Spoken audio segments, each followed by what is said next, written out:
بسم اللہ الرحمن الرحیم۔ چینل میں آنے والے سب دوستوں کو خوش آمدید۔ سب سے درخواست ہے کہ ایک بار درود پاک پڑھ لیں، چینل کو سبسکرائب لازمی کر لیں۔ سلطان نور الدین زنگی اپنے خاندان کا دوسرا حکمران تھا۔ اس کے زمانے میں دو یہودیوں نے رسول اکرم صلی اللہ علیہ وآلہ وسلم کے روضہ مبارک کو نقصان پہنچانے کی ناپاک جسارت کی تھی، جنہیں سلطان نور الدین زنگی نے موت کے گھاٹ اتار دیا تھا۔ کہتے ہیں کہ ایک دن سلطان نور الدین زنگی چوگان کھیل رہا تھا کہ اس وقت ایک سپاہی اس کے پاس آیا اور کہنے لگا، حضور، محترم قاضی صاحب نے آپ کو ایک مقدمہ کے سلسلے میں اسی وقت طلب کیا ہے۔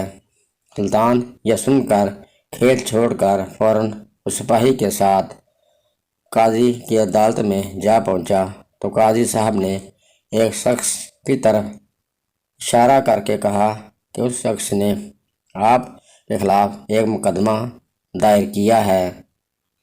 اس کا کہنا ہے کہ اس کی زمین پر آپ نے ناجائز قبضہ کر لیا ہے۔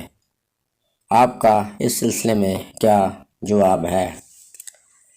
سلطان نے نہایت ادب و احترام سے کہا کہ اس شخص کا دعویٰ درست نہیں، وہ زمین میری اپنی ہے اور میرے پاس اس کے ثبوت بھی ہیں۔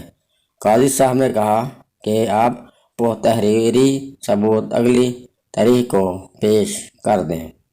سلطان نور الدین زنگی نے مقررہ تاریخ کو کچھ کاغذات عدالت میں پیش کر دیے۔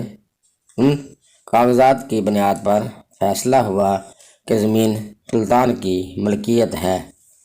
سلطان نے فیصلہ سنا اور قاضی صاحب کے سامنے ہی کہا کہ اب زمین اپنی طرف سے اس شخص کو دیتا ہوں جس نے مجھ پر مقدمہ دائر کیا ہے۔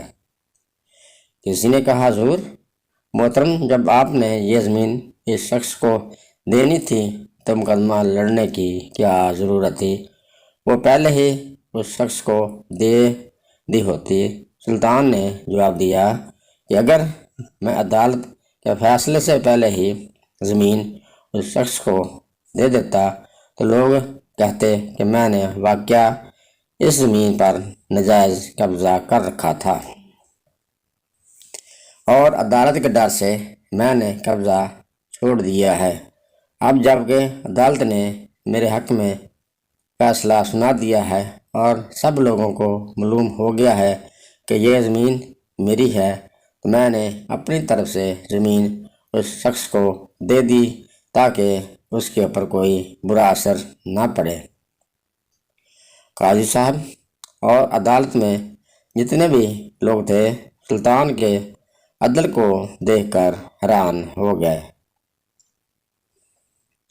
واہ، کیسے حکمران تھے کہ وہ لوگ انصاف اور عدل کو اپنا فرض سمجھتے تھے، مگر آج کے زمانے میں پاکستان کے طاقتور لوگوں پر جب ایسا وقت آتا ہے تو وہ قانون کی پیروی نہیں کرتے بلکہ جرم کرنے کے باوجود اپنے آپ کو بے قصور ثابت کروا لیتے ہیں اور قانون کا مذاق اڑاتے ہیں۔